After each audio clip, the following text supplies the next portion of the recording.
தமிழில் முதல் பக்தி சேனல் சாய் டிவி.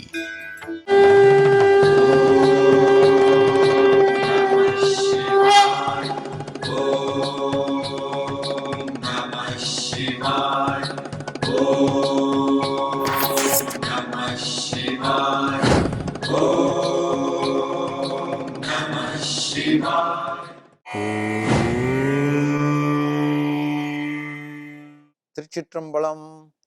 நமச்சிவாயா வாழ்க, நாதன் தாழ்வாழ்க, இமைப்பொழுதில் என் நெஞ்சில் நீங்காதான் தாழ்வாழ்க. திருச்சிற்றம்பலம். சாய் டிவி நேயர்கள் உள்ளிட்ட அனைவருக்கும் வணக்கம். இன்று மார்கழி மாதத்தினுடைய 20வது நாள். இந்த நாள் நன்னாள். இந்த நாளிலே மணிவாசக பெருமான் அருளி செய்த திருவெம்பாவை பாடலின் 20வது பாடலை பற்றி நாம் சிறிது நேரம் சிந்திக்கலாம். போற்றி அருளுக நின் ஆதியாம் பாதமலர், போற்றி அருளுக நின் அந்தமாம் செந்தளிர்கள் என்ற வரிகளோடு துவங்குகின்ற பாடல் இந்த பாடல்.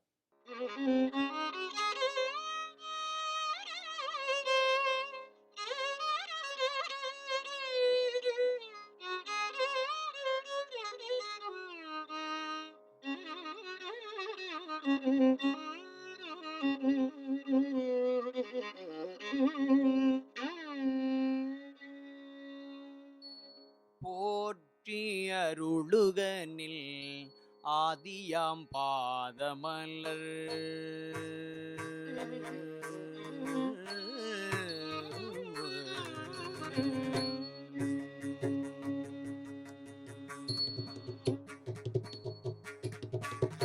போற்றி அருளுகனில் ஆதியாம் பாதமலர், போற்றி அருளுகனில் அந்தமாம் செந்தளிர்கள் போற்றி,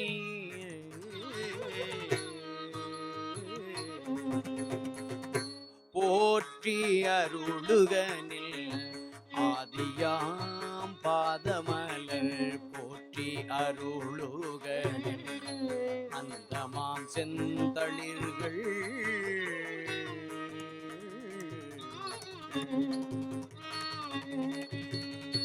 போற்றி எல்லா உயிர்க்கும்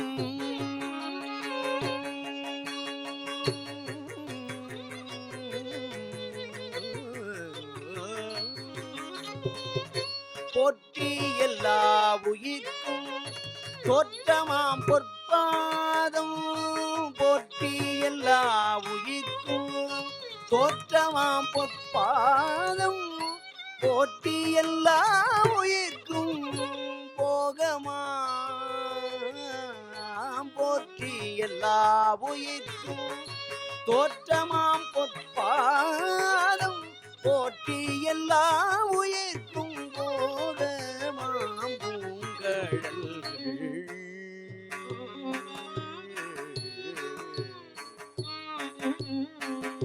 போற்றி எல்லா உயிர்க்கும் ஈராமிணையடிகள், போற்றி எல்லா உயிர்க்கும் ஈராமிணையடிகள், போற்றி எல்லா உயிர்க்கும் ஈராமிணையடிகள், போற்றிமால் நான் முகனும் காணாத புண்டரீகம், போற்றி எல்லா உயிர்க்கும் ஈராமிணையடிகள், போற்றிமால் நான் முகனும் காணாத புண்டரீகம், போற்றியாம் உய்ய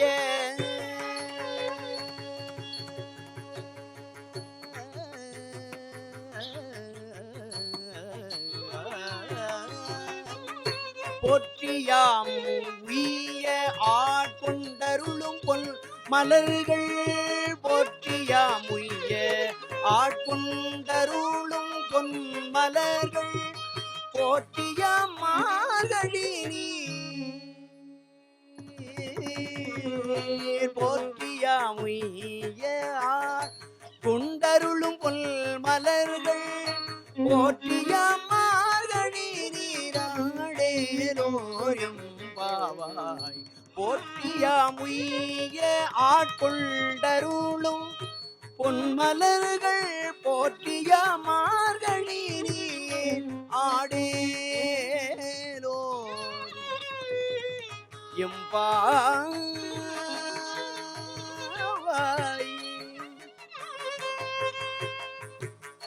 மார்கழி நீராடேலோ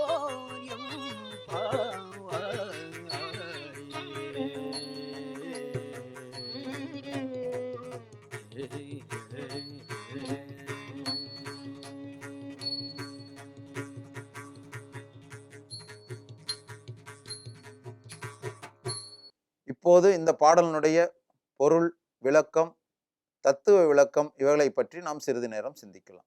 இந்த பாடலினுடைய பொருள், சிவபெருமானே, எல்லாவற்றிற்கும் முதல்வனான உன் பாத மலர்களை வணங்குகிறோம். எல்லாவற்றிற்கும் முடிவாயுள்ள உன் மென்மையான திருவடிகளை பணிகிறோம். எல்லா உயிர்களையும் படைக்கின்ற உன் பொற்பாதங்களை சரணடைகிறோம். எல்லா உயிர்களுக்கும் வாழும் காலத்தில் இன்பமான வாழ்வு தரும் உன்னுடைய மலர் அடிகளை பிரார்த்திக்கிறோம். உயிர்களை அழித்து இறுதி காலத்தை தருகின்ற இணையற்ற காலடிகளை போற்றுகின்றோம்.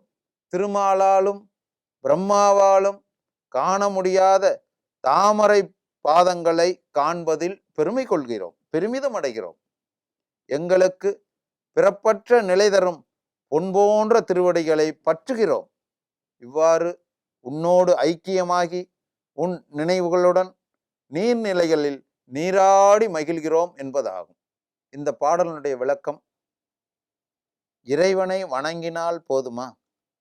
மனம் ஓரிடத்திலும் கைகள் மட்டுமே வணங்கிய நிலைகள் இருப்பதால் என்ன லாபம்? மாணிக்க வாசகர் தன் பார்வையை இறைவனின் முகத்தின் மீது செலுத்தினாரா? இல்லையே.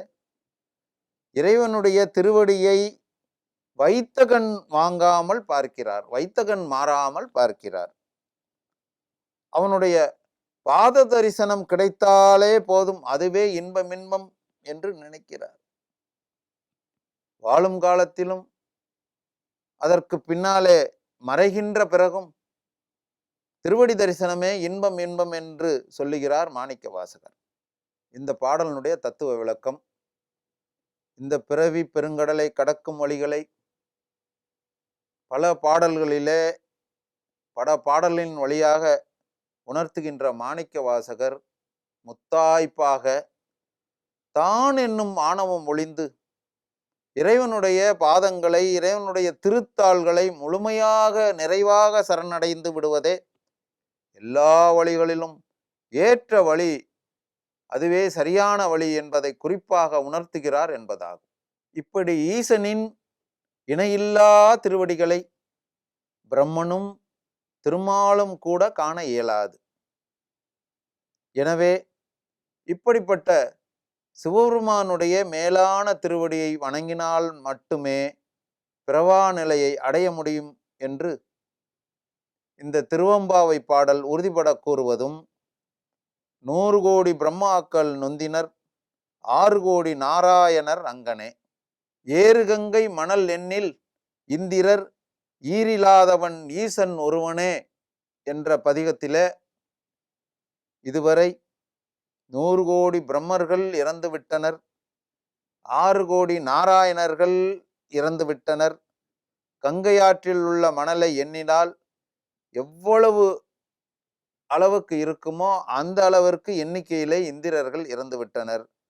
பிறப்பும் இறப்பும் இல்லாதவன் ஈசன் எம்பெருமான் சிவபெருமான் ஒருவரே, அவர் மட்டுமே உயிர்களுக்கு முக்தி கொடுக்க முடியும் என 5ஆம் திருமுறையிலே நாவுக்கரச பெருமான் அறுதியிட்டு கூறுவதும் நாம் சிந்திக்கத்தக்க ஒன்றாகும். திருச்சிற்றம்பலம். சாய் டிவி நிகழ்ச்சிகள் உங்களுக்கு பிடிச்சிருக்கா? லைக் பண்ணுங்க, ஷேர் பண்ணுங்க, கமெண்ட்ஸ் பண்ணுங்க, சப்ஸ்கிரைப் பண்ணுங்க, பக்கத்தில் இருக்கிற பெல் சிம்பலை பிரஸ் பண்ணுங்க.